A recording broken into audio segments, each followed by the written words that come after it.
Je serre ta parole dans mon cœur pour ne pas pécher contre toi. Pour ne pas pécher, pour ne pas pécher, je serre ta parole. Dans la partie 6, nous allons parler sur le sentiment à observer dans les disciples. Le sentiment à observer dans les disciples. C'est la 6e partie de notre thème, l'objectif d'un gagneur d'âme.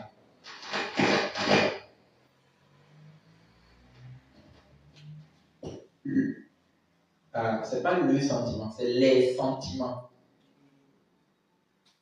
Les sentiments à observer dans les disciples. On est là? Amen. L'école est bien, hein? Quand tu parles l'école, tu es bien enseigné. Il n'y a que les illettrés qui ne sont pas enseignés. Sinon, les vrais élèves qui écoutent bien les maîtres, ils sont intellectuels. Moi, je suis intellectuel en Jésus. Il faut te faire pour avoir le doctorat en parole.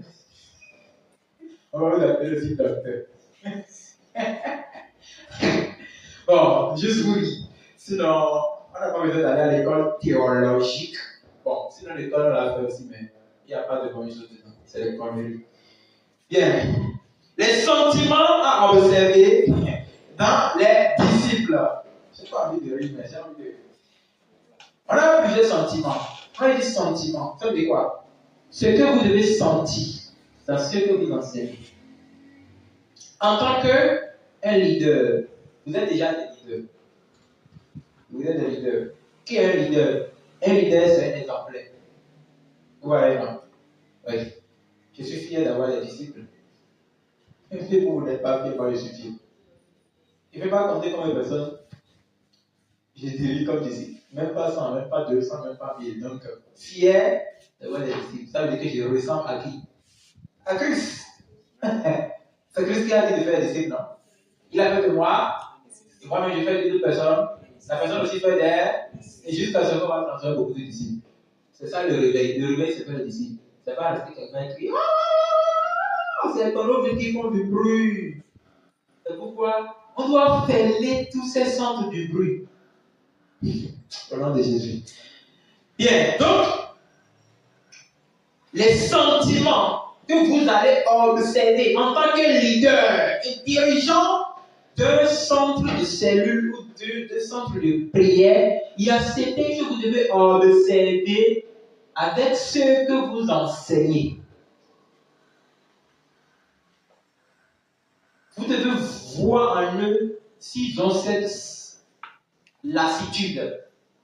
Si vous remarquez qu'ils ressentent quelque chose. Bon, je vais mentionner juste certains, mais vous aussi pouvez voir la suite après, parce que je ne vais pas tout dire ici. Premier sentiment. Premier, Thessaloniciens. Vous pouvez écrire chez vous petit a. Bon, ou premier sentiment, tout ce que vous voulez. Premier Thessaloniciens chapitre 5, le verset 21. Il a écrit, mais examinez toutes choses, retenez ce qui est bon. Alléluia.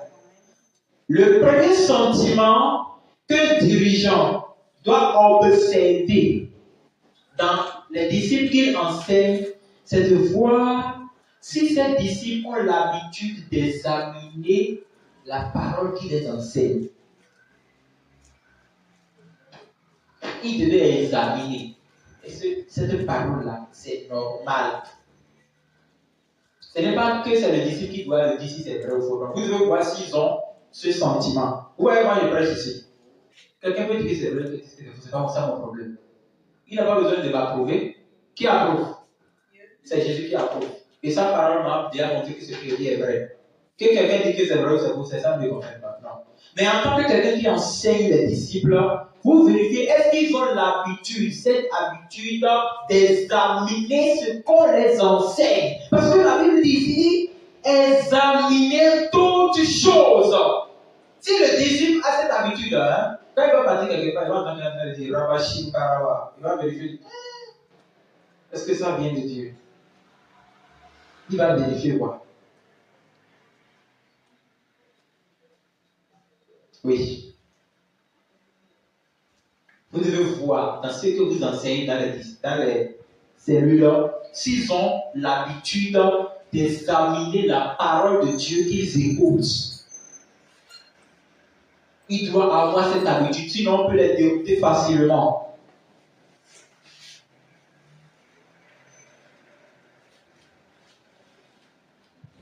Premier sentiment. Et la Bible dit, examinez toutes choses, retenez ce qui est bon. Parce que dans la Bible, là, ce n'est pas tout ce qui est dans la Bible qui est vrai. Vous savez, non? En fait, ce n'est pas tout ce que nous voyons dans la Bible que nous devons suivre. On a compris?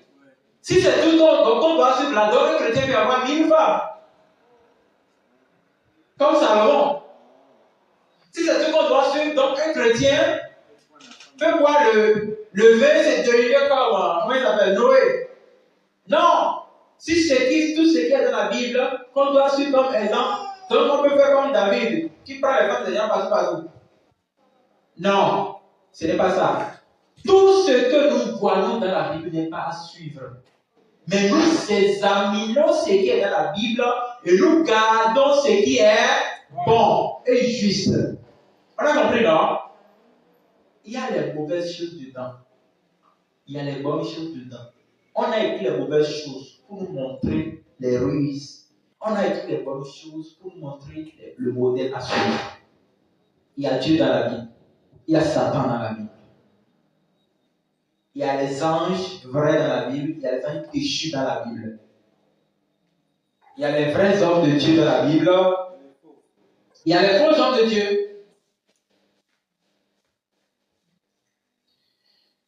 Il y a même des sorciers dans la Bible. Mais est-ce que Dieu nous appelle à faire comme eux? Non. Donc nous, on retient ce qui est bon. Donc, un dirigeant de cellule doit vérifier dans la vie de ceux qui enseignent. Est-ce qu'il cherche à retenir ce qui est bon? Parce que tu peux l'enseigner, maintenant c'est après ça maintenant. Il va copier les mauvaises choses qui se trouvent dans la Bible. Il va te dire que c'est la Bible qui l'a dit. C'est la Bible qui l'a dit. Alors que c'est vraiment dans la Bible, mais la Bible va dire de retenir ce qui est. Ce qui est. Ok. Le point B. Matthieu 24, verset 3.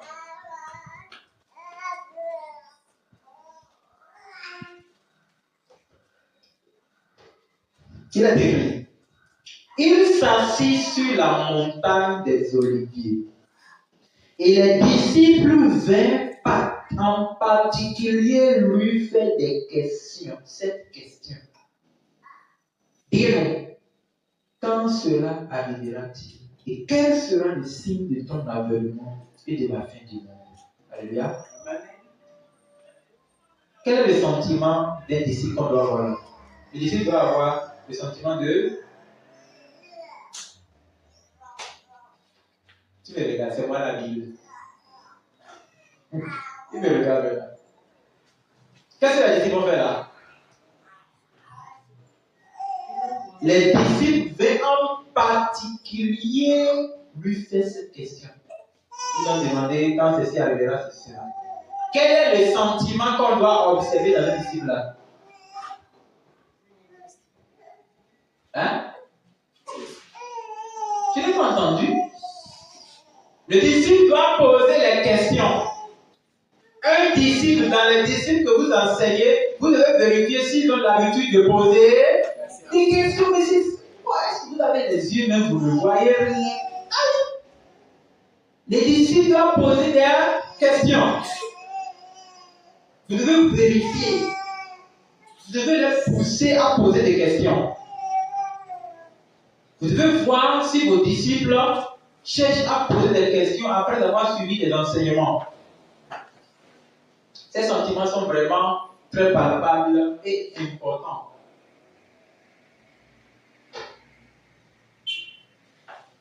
Et ce qui est encore bien, c'est que le disciple vient en particulier Donc, il y a même certains disciples que vous devez observer qui vont toujours chercher le temps à vous approcher, donc pour des questions en dehors des autres.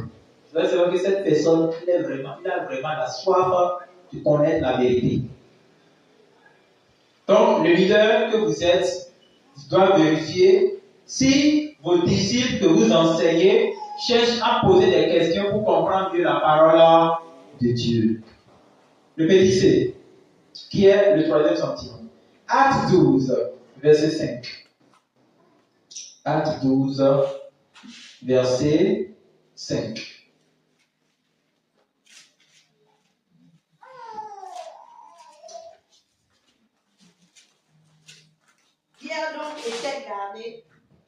Pierre donc était gardé dans la prison. Et l'église ne cessait d'adresser pour lui des prières à Dieu. L'église ne cessait d'adresser pour lui des prières à Dieu. Ok.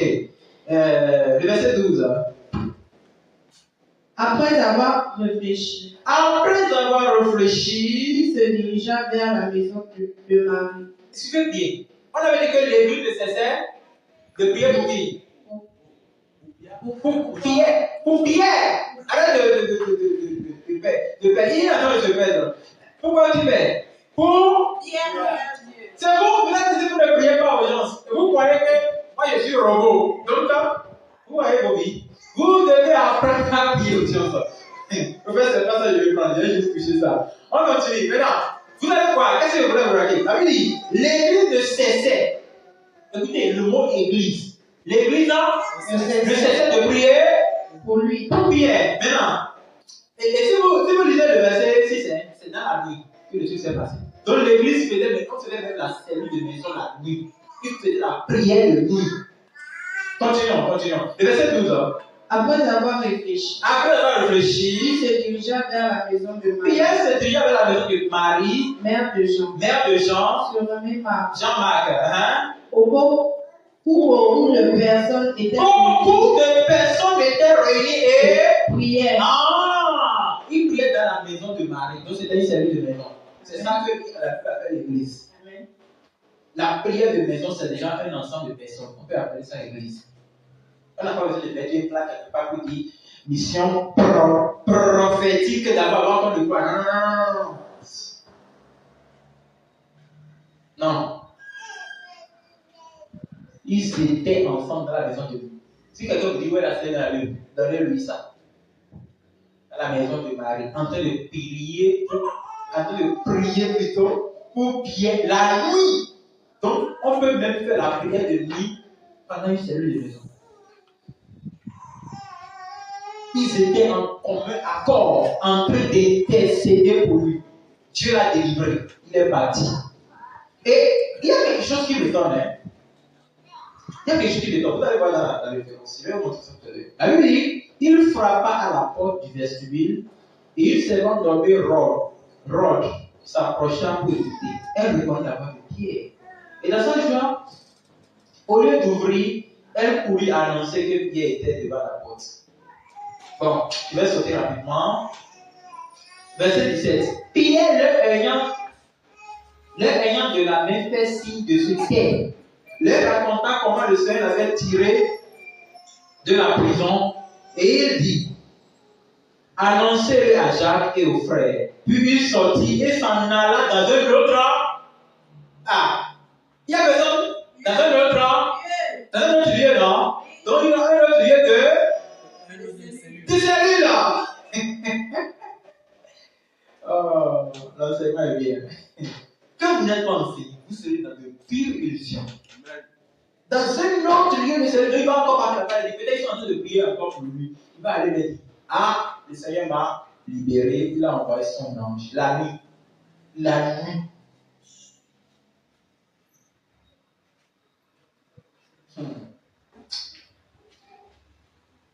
Maintenant, quel est le sentiment que nous devons voir dans les disciples là? Oui. Le sentiment de prier pour les uns les autres. Le sentiment de prier les uns pour les autres. Donc, c'est que même le leader doit enseigner aux disciples de prier les uns aux autres. Et vous devez apprendre à prier en cellule. Oh, qu'il y a une situation qui est menace, on peut prier ensemble. Vous vous attachez les mains. La Bible dit dans le livre de Matthieu, ce que vous attachez dans le monde sera attaché au ciel. Ça, c'est la cellule. Dans Matthieu, chapitre 19, il a dit, c'est que 2 ou 3, il ne parle pas de la cellule. La cellule commence d'abord par 2 personnes, le mari et la femme. C'est pourquoi tous les foyers devaient avoir une cellule de maison. Tous les foyers. Vous devez apprendre à prier ensemble à la maison. Prier le matin ensemble. Prier le soir ensemble. C'est ça un vrai chrétien. Vous ne priez pas ensemble. Chacun parle pas dormir comme il veut. Vous, moi je parle dormir. Vous, il y a certains qui dorment, qui se réveillent tardivement. Pourquoi? Parce qu'on n'arrive pas à prier ensemble. Parce que si vous priez ensemble, vous avez l'habitude de prier ensemble. On sait, on connaît déjà l'heure du réveil. On connaît l'heure où on dort ensemble. Personne ne va dormir avant l'autre. Tout le monde dort à la même heure. Il se peut même que vous parlez de la même chose la même nuit. Oui. Donc commencez à prier aussi ensemble à la maison. Ça aussi c'est un signe de fraternité. Les familles qui ne prient pas ensemble sont des familles divisées. Quand tu regardes, tu vas voir que l'autre a la vérité, l'autre là-bas, peut-être le marché, peut-être ensemble, ça vit là-bas. Parce que tout est désordonné. Ok? Donc nous devons enseigner aux gens de prier les épreuves. Nous devons vérifier ce sentiment en eux. Est-ce que quelqu'un témoigne qu'il a prié pour un frère? Est-ce que quelqu'un témoigne qu'il a prié pour une sœur? Mais vous aussi qui dirigez les gens à prier là, aimez prier aussi pour les autres. La charité bien ordonnée commence par soi-même. Ok, le 4e sentiment, le petit D. Acte 17, versets 11 à 12. Acte 17, versets 11 à 12. Ces Juifs avaient des sentiments. Ces Juifs avaient des sentiments Plus nobles. plus nobles. Oh là là, voilà encore un sentiment plus noble. On fait des sentiments, non? Oui. Voilà, il y a encore des sentiments qui sont plus nobles. Quand on dit sentiments plus nobles, ça veut dire que un ressentiment, un sentiment plus distingué qu'on peut observer chez l'intellectuel. Un noble sentiment. Veuillez agréer, veuillez considérer monsieur le directeur mes sentiments les plus distingués. C'est qu'on écrit souvent derrière les lettres de demande, voilà, mes sentiments les plus nobles. Voilà, donc c'est ici, ils ont les sentiments les plus nobles. Ces Juifs, qu'est-ce qu'ils ont fait? Et c'était les sentiments les plus nobles. Que ceux de Thessalonique. Vous voyez que le leader Pierre, le leader ici, le leader Paul, plutôt, cherche maintenant à comparer 2 sentiments. Sentiment des Thessaloniques et sentiment des Juifs. Ces Juifs, on les a rencontrés à Bérée. Ce sont les chrétiens de Bérée. Ils ont les sentiments les plus nobles. C'est-à-dire que les Thessaloniques aussi avaient ces sentiments. Mais pour les Béréens, ils dépassaient les limites. Que c'est des Thessaloniques? Ils reçurent la parole avec beaucoup d'empressement. Ah, ça, vous entendez? Ils ont reçu la parole avec beaucoup d'empressement. Ils étaient pressés à être nourris de la parole de Dieu. Dieu, c'est ton camarade. C'est pourquoi tu ne peux pas aider. Mets ton téléphone en silence. Même moi, je mets le mien en silence. Pourtant, je l'utilise pour Dieu ici. Mais quand toi, Dieu, c'est ton. Disons, c'est ton petit frère. Donc, tu sais que même si ton téléphone sonne devant Dieu, ça ne fait rien. Donc, tu as l'espace dans le sang. Voilà. Donc, continuons, je vais terminer avec lui. On continue. Ils ont reçu la parole avec l'empressement. Vous avez déjà vu quelqu'un qui a parlé avec l'empressement? Il est pressé. Même quand on ne dit pas que il cherche à connaître ça. Il vérifie ça. Attends, on y va. Et ils examinaient chaque jour les Écritures. Ils examinaient chaque jour. On ne va déjà pas examiner, hein. Mais ici, là, c'est vérifier les attitudes. C'est sans toi de vérifier ça dans les disciples. Vous devez vérifier. Vous devez, hein. On y va. Ils examinaient chaque jour les Ils examinaient chaque jour les Écritures. Quand ils prennent la Bible là, et quand on leur donne le message, ils ne pas la raison. Ils vérifient ce que le leader n'a pas ajouté un peu à ce qu'il a dit. Ils vérifient, donc c'est vrai que l'homme doit vraiment le dire. Toi, Jésus avait dit en vérité 2 fois. Toi, tu viens ici, tu parles de la Bible. Jésus a dit en vérité, je vous le dis. Si Jésus dit en vérité à ta vérité, le disciple parle à la vérité, c'est en vérité 2 fois. Il va te libérer aussi. Quand il prêche, je peux même aller t'oreille. Quand tu entends la hora, il dépose la Bible. Il va prier. Hein? Vous enseignez quelqu'un et il a dit plus que vous. Pourquoi vous l'enseignez donc? Vous enseignez quelqu'un et il lit la Bible là plus que vous. Non, ça c'est. On vous a perdu. Ça veut dire que vous êtes en train d'enseigner votre leader. Où tu enseignes quelqu'un et quand toi tu prends la Bible là, tu dis ces juifs avaient des. Alors que celui que tu enseignes, lui parle, lui dit ces juifs avaient des sentiments plus nobles que ceux des Stélariques. Même des fois, il dit même ça, regardez. Mon ami, le maître ne peut pas enseigner docteur. Va t'asseoir. C'est ça ici. Vous devez vérifier. 4e sentiment.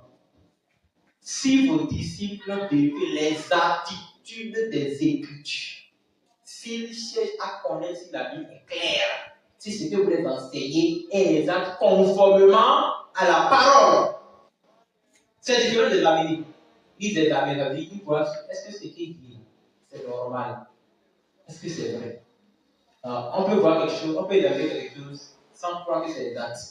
Oui, ce qui dit, je suis d'accord avec lui, hein. Mais exactement, dit que c'est une vérité inchangeable. Ils ont confirmé, eux-mêmes ils ont vu, ils ont confirmé. Hein? Ils vérifient les attitudes des Écritures. Hein? pour voir si ce qu'on leur disait était vrai. Pour voir si ce qu'on leur disait était exact. Exact. Yes. Ça c'est bien. C'est bien. En tout cas, plusieurs d'entre eux crurent, ainsi que beaucoup de femmes grecques et de distinction, et beaucoup d'hommes. Quand des femmes grecques, ça veut dire les femmes de classe.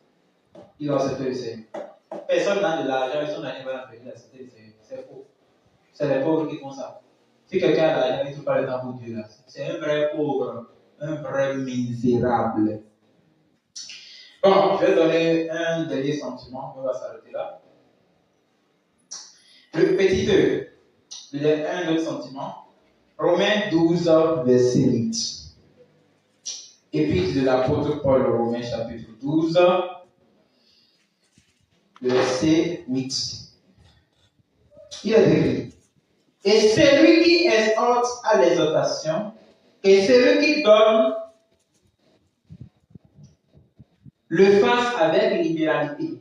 Que celui qui préside le fasse avec zèle. Que celui qui pratique la miséricorde le fasse avec joie. Alléluia. Amen. Le sentiment que vous devez vérifier dans ce que vous enseignez en tant que disciple, c'est de vérifier s'ils jouent leur rôle que vous les avez confié. Parce que dans la cellule, après, il faut dire à quelqu'un. Toi, chaque fois, tu me fais la prière au début. Il fait ça, vous voyez. Vous l'enseignez à prier. Toi, chaque fois, tu me donnes 3 chants. Ou tu me donnes un chant. Or, tu me fais chanter 5 chants. Et lui, il apprend à faire ça. Il ne connaît pas les chants, vous l'apprenez. Il chante un chant, vous voyez que ce qu'il a mis dedans n'est pas bon. On remplace le Dieu par Jésus. Ou un nom biblique. Voilà. Après, toi, tu donnes les requêtes de prier. Vous voulez distribuer des rôles. Et vous vérifiez si chacun joue son rôle. Ça veut dire que celui qui est haute, voilà. Quand le temps d'exhortation vient, on lit la Bible, on dit toi, tu penses quoi de ça? Vous pensez quoi de ça? Vous pensez quoi de ça? Chacun dit tout ce qu'il pense. Il faut vérifier chaque fois si chaque personne parle quand on pose des questions. Tout ça, c'est vérifier si chacun joue son rôle.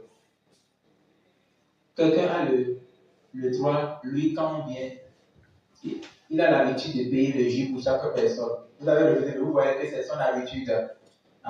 S'il donne le jus là, vérifie bien. Est-ce qu'il donne le jus là dans un esprit de joie? Il est libéral, il est généreux. Ça vous permet de distinguer le don de chaque disciple que vous enseignez.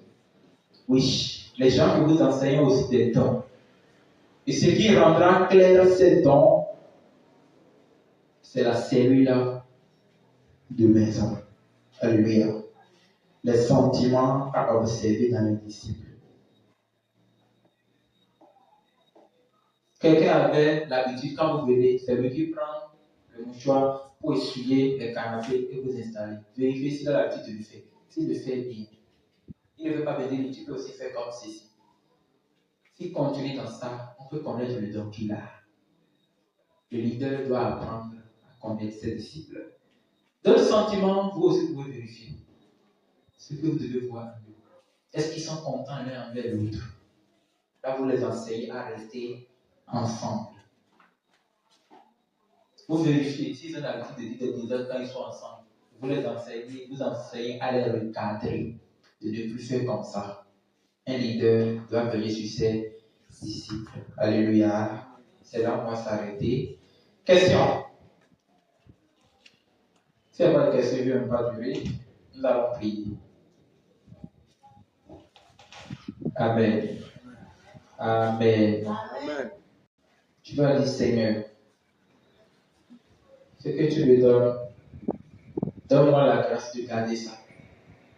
Vous êtes en train d'écouter les choses profondes qui vous aident à diriger toute une société. Si vous arrivez à diriger les gens de Dieu, les gens du monde sont plus faciles.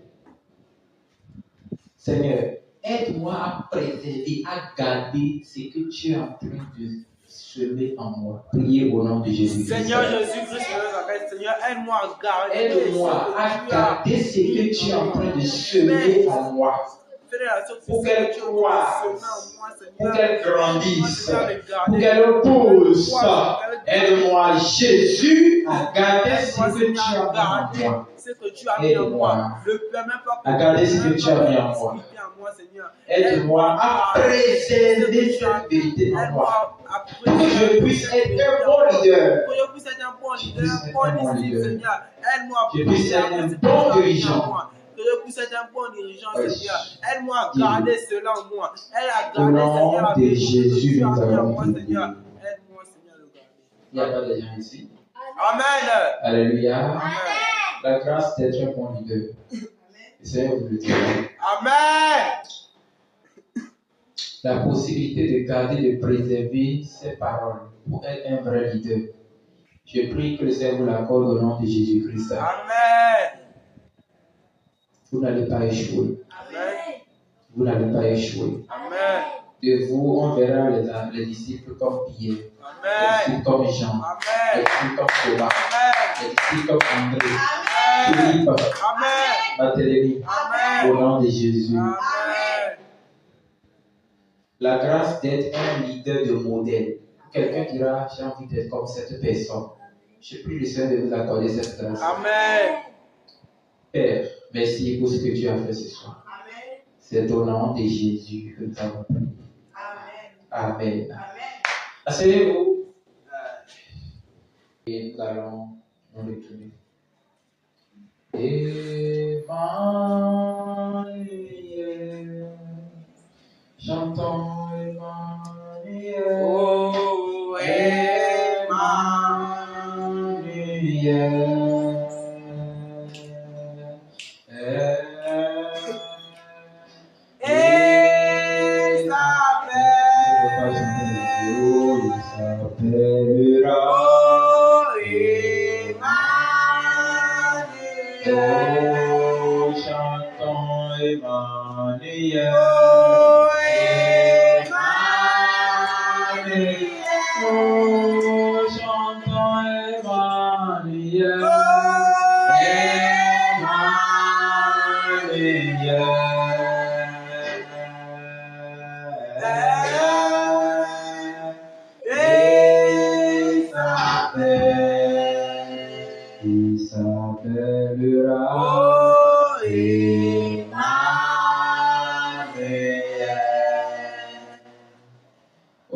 de Jésus, nous avons prié. Amen. Notre Dieu, notre roi, nous te bénissons pour cette soirée, pour ce moment, Amen. où tu nous as forgé encore. Amen. Et j'avoue que tu nous as forgé. Amen. J'avoue qu'on a compris beaucoup de choses. Amen. Des choses que peut-être on n'a jamais entendues même. Mais tu nous as enseigné. Amen. Merci pour ce que tu as fait. Merci pour ce que tu as fait. Amen. Nous remettons toutes ces armes que nous enseignons dans les cellules en tes mains. Seigneur, touche leur vie. Amen. Touche les âmes. Amen. Change-les par le message. Amen. Au nom de Jésus-Christ. Nous remettons le dirigeant que tu as donné ce soir en tes mains. Amen. On-le encore. Amen. Donne-lui la force Amen. et la capacité de Amen. dire la vérité au nom de Jésus-Christ. Amen. Père, bénis la soirée. Bénis chacun qui entend ta parole. Amen. Arrose cette parole dans le vie au nom de Jésus-Christ. Amen. Que la grâce de notre Seigneur Jésus-Christ, son amour, sa grandeur vous soutiennent, Amen. vous aide à aller de l'avance Amen. et à gagner beaucoup d'âmes pour Jésus. Amen. Au nom de Jésus. Amen. Je sers ta parole pour ne pas pécher contre toi, pour ne pas pécher, pour